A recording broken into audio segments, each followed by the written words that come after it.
Excel का हम आज न्यू टॉपिक सीखेंगे जिसमें हम समझेंगे sum if, count if and average if.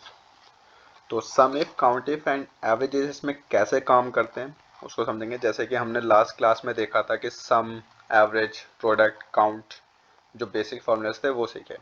तो मान लीजिए अगर मैं आपसे कहूँ कि मेरे को इस रेंज के अंदर सिर्फ उन्हीं वैल्यूज को प्लस करना है जो 5 से बड़ी हो, यानी कि सिर्फ 5 से बड़ी ही वैल्यू प्लस होनी चाहिए, बाकी कोई भी वैल्यू प्लस नहीं होनी चाहिए। जैसे कि इसके अंदर हमें नजर आ रहा है कि 5 से बड़ी कितनी वैल्यूज लिखी हुई है, 1 2 3, 3 वैल्यू लिखी हुई है। तो ये क्या करना चाहिए कि इन्हीं तीन को प्लस करना चाहिए। बट अगर हम सम फॉर्मूले का यूज करते हैं इसके अंदर तो ये क्या करेगा, प्लस तो करेगा बट सारी वैल्यूज को प्लस करेगा। बट मेरे को क्या चाहिए कि ये सिर्फ 5 से बड़ी वैल्यू को प्लस करे या उनका एवरेज निकाले या फिर उनको काउंट करे। सम, एवरेज और काउंट में ये पॉसिबल नहीं हो सकता, तो इसीलिए हम क्या करते हैं, इन फॉर्मूलोज का यूज करते हैं, जैसे कि sum if, count if and average if. तो जैसे कि यहाँ पे हमें नजर आ रहा है कि कंपैरिजन ऑपरेटर्स, आप कंपैरिजन ऑपरेटर्स इसके अंदर देख रहे हो। ठीक है, जब भी हम इन फॉर्मूलोज का यूज करते हैं तो इन फॉर्मूलेज के अंदर कंपैरिजन ऑपरेटर्स का हम यूज करते हैं काफी ज्यादा। जैसे कि सबसे पहले इक्वल टू सिंबल हम यूज कर सकते हैं, less than, greater than and less than equal to and greater than equal to and not equal to, यानी कि उसके बराबर नहीं। तो नॉट का सिंबल होता है हमारा। तो इन 6 वैल्यूज को हम अपने फॉर्मूलेज में ऐड कर सकते हैं। फॉर एग्जांपल जैसे हम एक करके देखते हैं। तो सबसे पहला इसमें है सम इफ, यहाँ पर हम करते हैं सम इफ।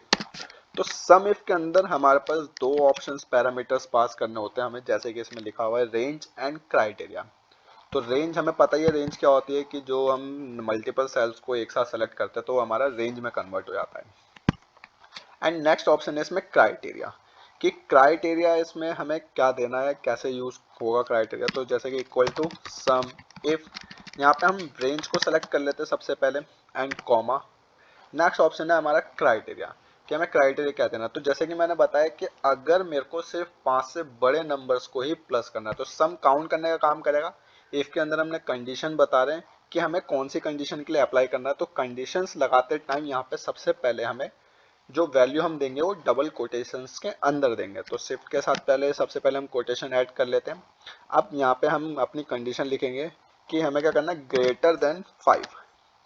तो जो 5 से बड़े हो उन्हीं नंबर्स को क्या करें, प्लस करें। तो ब्रैकेट क्लोज एंड एंटर। तो यहाँ पे हमारा टोटल आया 24।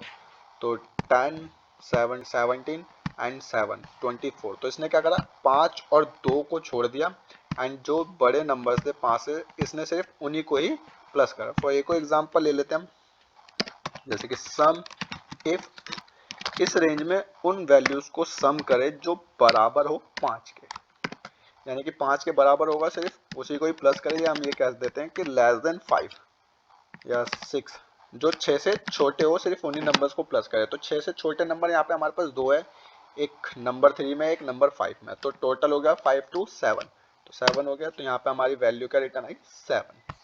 सेम ऐसे ही हमारा एवरेज भी यूज होता है। If for example equal to average if, average निकाले इस रेंज के अंदर सिर्फ उन्हीं वैल्यूज का जो छोटी हो 5 से। तो यानी कि जो 5 से छोटे नंबर्स होंगे सिर्फ ये क्या करेगा, उसी का ही एवरेज निकालेगा। तो 5 से छोटा नंबर सिर्फ एक ही है इसके अंदर, नंबर 5 यानी कि 2। तो एंटर मारेंगे तो यहाँ पे हमारे पास 2 ही आंसर रिटर्न आएगा, क्योंकि वहाँ पे एक ही वैल्यू है। मान लीजिए हम एक और 5 से छोटी वैल्यू यहाँ पे लिख देते 3, तो 3 2 5, तो 5 को इसने क्या करा, 2 हिस्सों में डिवाइड कर दिया एंड यहाँ पे हमारे पास आंसर आ गया 2.5।